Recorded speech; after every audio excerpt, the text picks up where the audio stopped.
નમસ્કાર। ગઈકાલે ભારે વરસાદના કારણે સયાજીગંજ પરશુરામ ભટ્ટા પાસે નટરાજ ટાઉનશીપથી લઈને મહારાજાનગર સુધી પાણી।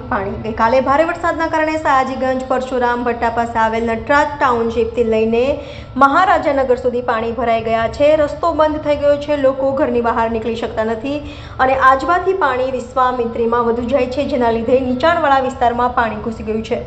લોકો મુશ્કેલીમાં પડ્યા છે, જ્યારે દિનેશ મિલ ગરનાળું પણ બંધ થઈ ગયું છે, પાણી ભરાઈ ગયું છે, જ્યારે કરોડોના પ્રી મોન્સૂન પૈસાનો વેડફાટ થયો છે। કોઈ કામગીરી કરવામાં આવી નથી, જ્યારે વડોદરા કોંગ્રેસના મહામંત્રી ચિરાગભાઈ શાહે કોર્પોરેશન પર આકરા પ્રહાર કર્યા હતા। આ દિનેશ મિલ પાસે જે ગરનાળું આવ્યું છે, અહીંયાથી દર્શનમ અને નટરાજ ટાઉનશીપ તરફ જવાય આ એ રસ્તો છે।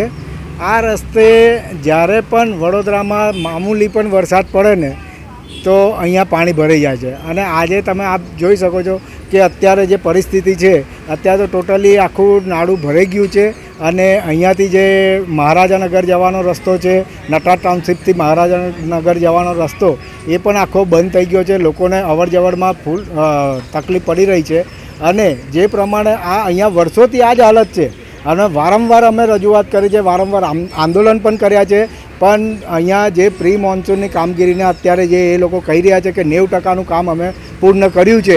આજે આપ જોઈ શકો છો અહીંયા એક જ વરસાદે એમની પોલો ખોલી નાખી છે। માત્ર ને માત્ર પ્રી મોન્સૂનના કામગીરીના જે 100 કરોડ ખર્ચ્યા આજે ક્યાં ખર્ચ્યા છે એ ખબર નથી પડી રહી છે। પ્રજા આજે એનો હિસાબ માગે છે।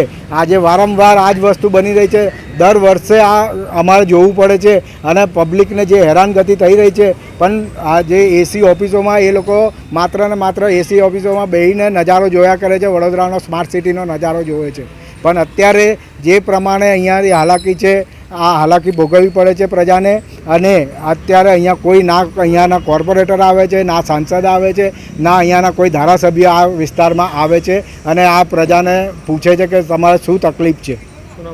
ચિરાગ શાહ, વડોદરા શહેર કોંગ્રેસ મહામંત્રી।